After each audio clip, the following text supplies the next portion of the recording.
Stephen, you first walked into Shieldinch 20 years ago. Did you ever expect to still be here? Not a chance. When I signed up many moons ago, that was a 3-month contract. So I came in here straight out of college. I was halfway through my course in college and get told it was a 3-month contract, the same as all the young actors that came in at that time, myself, Gordon, William, Anne-Marie, and 3-month contract, 20 years later, still here, mate. Not been found out yet. You first obviously appeared on the screns. You were a bit of a wee Ned with your gold jewellery and stuff. You've changed slightly. Slightly. Should have worn a suit or something today. What was it like to, or what is it like to play your character from then to now? Well, then it was. I was quite lucky because obviously everybody knew a shellsuit Bob, like in Glasgow especially. Where I grew up, I went to school with shellsuit Bobs. Do you know what I mean? So when I first came in, I was like Deke's sidekick. Deke, who was played by Gordon McCauley, there's his thing there. So I was kind of his sidekick, and I was kind of just the comedy relief, and we just came in having a laugh and learning a lot of new techniques, how to work in a TV set. Cause I'd only done a couple of small parts in a couple of movies beforehand, so it was a lot different for here. But it just felt right. Do you know what I mean?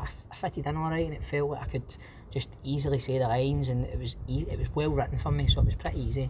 Many dramatic scenes over the past 20 years. The one that I loved was when you were on the cherry picker going to propose to Zara. Was that over there? That was in there. In the back of there. What was that like?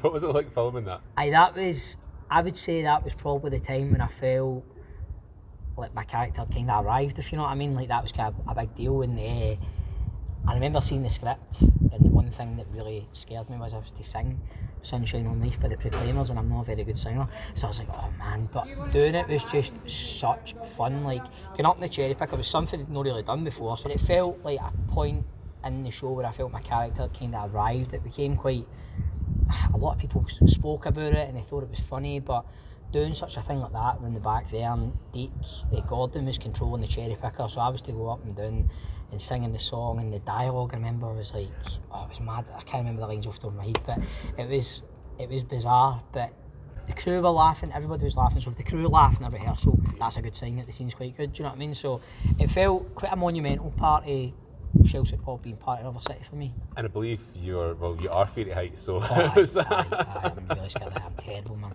Get on a plane, I'm terrible, but that was quite, I think maybe then, I was only like 19 or 20 then, so I think it was I was a bit more fearless, do you know what I mean? So I was like, but if they asked me to do it now, it wouldn't be happening. No.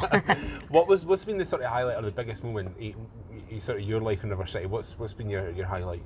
Like in the show, like storylines? Scene-wise, yeah, I would say that's up there, that scene, as I say, for different reasons. I think the point in a show like this, because when I started I was more like a satellite character where I came in and out, but when you start in a show like River City, if they start bringing in family members, that's when you think, right, I'm doing something right, that's good. So when they brought in Sally, that was a big moment for me, when they brought in like Una McLean to play my gran and stuff like that. But storyline wise, I think maybe I liked the whole kind of the dementia storyline we did, because I always feel doing storylines like that, obviously that's a subject that affects a lot of people's lives. Affects my mother-in-law suffers from Alzheimer's, so doing a storyline like that where you need to go, right, we're not just turning up doing the job, it's not just a run-of-the-mill scene, it's not a run-of-the-mill storyline, you need to do something like that justice. So doing stuff like that where you need to do a bit of research, you need to make sure it's right, and it wasn't even I was integral in that storyline, it was more Franny and Alison Peoples, but just being involved in something like that, I think that's one that always sticks in my mind, quite an important storyline. Obviously, the 20th anniversary episode is Monday, but how does it feel having a whole episode centred around you? A bit emotional, do you know what I mean? Like when I think back to my life here, I was 19 when I started, I'm 39 now, and still being here and still having storylines, but then such a big episode, a big monumental episode, being focused around my character, it's a huge compliment and humbling, and seeing all the old characters coming back and stuff, it was quite emotional. Yeah, I was going to say that. What was it like seeing it was I can imagine it must have been pretty carnage. We were doing a scene here where they all come at the pub and I'm standing watching them and I'm like, this is so mad, like seeing Paul Sampson, Chris Brazier, Carmen Pieracini, Deirdre Davis, and you having Sandy Mortonbank and Tamdine Byrne, like seeing them all, but after 5 minutes when you're with them, you're just falling back into the same old pattern, the same old jokes, everybody's just the same, do you know what I mean? It was just amazing. It was one of the weeks, because we filmed it Monday to Friday. The sun was shining, believe it or not, in Dumbarton. I don't usually get that much.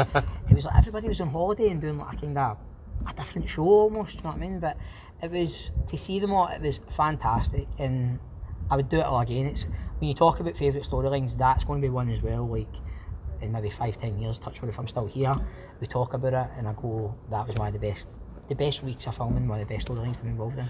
You mentioned obviously when you first arrived in River City, you were 18, 19? 19. Mm-hmm. So a lot's changed in your personal life. Yeah. You've got kids now, you're Yeah, married. I know. What do your kids say? I mean, what was the first thing they said when they first seen you? My boy's like, he's obsessed with his pals now, so he says to his pals like, when we're sitting together, my boy's favourite line now when we're sitting, Dad, are you the most famous dad out of all the dads? And I'm like, oh my God. So they're like, they love it. My daughter, I've got a feeling my daughter might try and follow in the same footsteps. She's into like musical theatre and stuff like that. My boy, they just love it, because as I said earlier on, like when we watch back some of the old episodes with my son and my daughter and we were watching it, they soak it up and they really love that whole kind of side to my life. But it is weird when I think back when I started here in 19 and then think Bob's grew up on screen, I've grew up as a human being as well here, because I'm 39 now, so I've got 2 kids and a wife. It's mind blowing. Who has been sort of your favourite person to work with over the years? Oh, did you say that? I don't know. I think obviously the first one that comes to mind instantly is Scott Fletcher, who plays Angus, because me and him were like joined at the hip when we're in here. We've got scenes together all the time. We worked really well together, and I'd say the same would apply to Gordon McCock, who played Deke. We were the same.